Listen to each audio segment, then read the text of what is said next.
Kia ora everybody, Chris Farhi here from the Insights and Data team at Bayleys, joined today by Ankur Dakwale to talk about the biggest news in New Zealand real estate over the past week.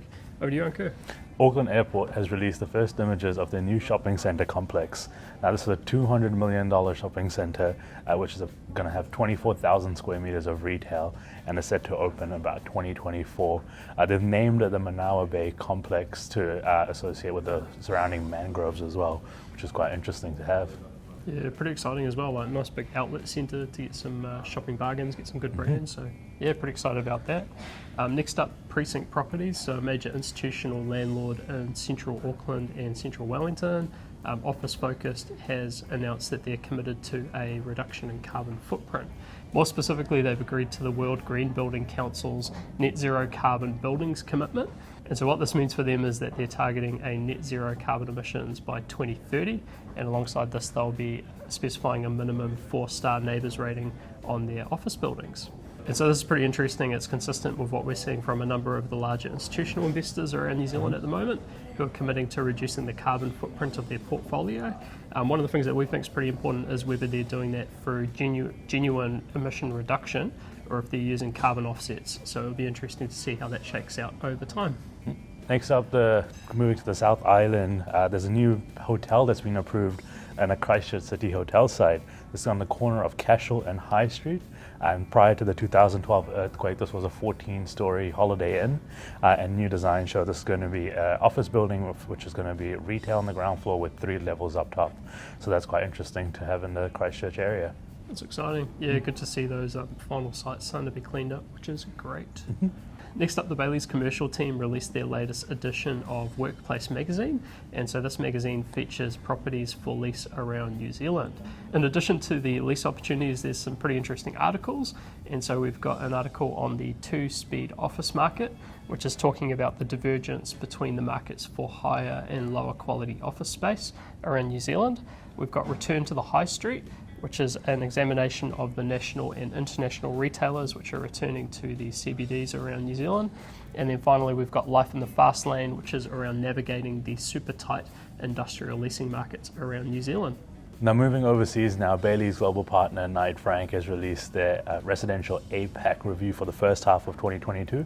Now this covers trends such as rising interest rates, which are affecting APAC markets and actually leading to some cooling in these.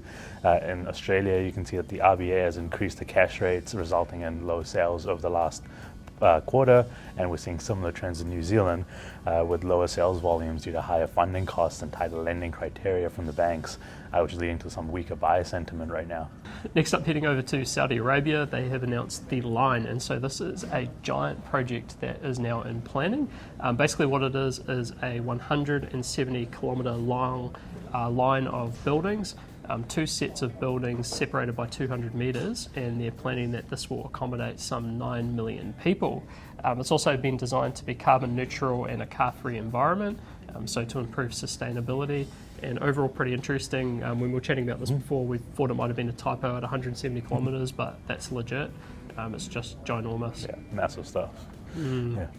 Next door in Dubai, Reuters reports that the Dubai residential market, the sales are up 60% on prior year in the first half of 2022. The activity is led by buyers to lock in interest rates before these continue to rise, and this is due to stronger international buyer activity as well, with the main interests coming from India, UK, Italy, Russia and France. Now, if we're looking at the bigger picture, Dubai had a market downturn during the pandemic. Now it is recovering, and there's a risk of an oversupply right now. Next up in global news, we've got Turkey, where inflation has just hit 80% per annum. And so inflation's been a bit of an issue there for quite some time. One of the interesting things is that normally the central banks would hit it with high interest rates to try and bring down inflation. But just due to some political issues over there, they've been keeping interest rates relatively low at 14%, and that's obviously continued to surge the inflation levels. In terms of some comparables, we've got Australia at 6.1%, the UK at 9.4%, and New Zealand at what we thought was high at 7.3%. So obviously the 80% is well above that. And then finally, to close things up today, we've got our property of the week. So, Ankur, what have you got for us this week? This week I go to our nation's capital with 197 Marine Parade in Seatoun. It's a 1920s cottage built between two other houses. It's pretty tight, but the value in this property is held in the development potential, which also is from 156 Seatoun Heights Road. Now, the owners have plans that are ready and consents that are issued for a house at the top of the hill, giving you waterfront views. If you want more information, please contact Matt Horrigan and Ann Curtis from our Bayleys office in Wellington. And then finally for me, I've got 130 Ascot Avenue in Remuera in Auckland. And so this is a 14,307 square metre development site positioned next to Ellerslie Racecourse. Mixed use property with massive profile to the motorway. Height limits range from 18 metres to 25 metres. And if you want more information about that property, have a chat to Gerald Rundle or Paula Bennett from the Bayleys commercial team. That said, we'll wrap it up here. So thanks very much, Ankur. Thanks, Chris. And we'll see you next time. Ciao. See ya.